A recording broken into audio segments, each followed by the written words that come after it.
isa-isang maliit na bayan. Tahimik na namumuhay si Mia at ang kanyang asawa na si Daniel. Isang araw, dumating ang isang malaking oportunidad. Kailangan nilang lumipat sa malayong lungsod para sa pag-aaral ni Daniel. Excited sila, pero may halong takot. Paano tayo magsisimula doon? Tanong ni Mia isang gabi. Hindi ko rin alam, sagot ni Daniel, pero naniniwala akong may plano ang Diyos.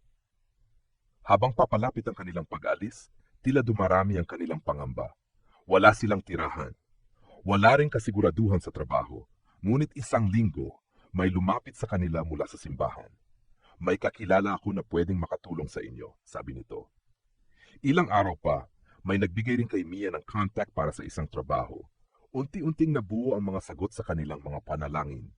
Hindi sa paraang inaasahan nila, kundi sa pamamagitan ng mga taong nakapaligid sa kanila.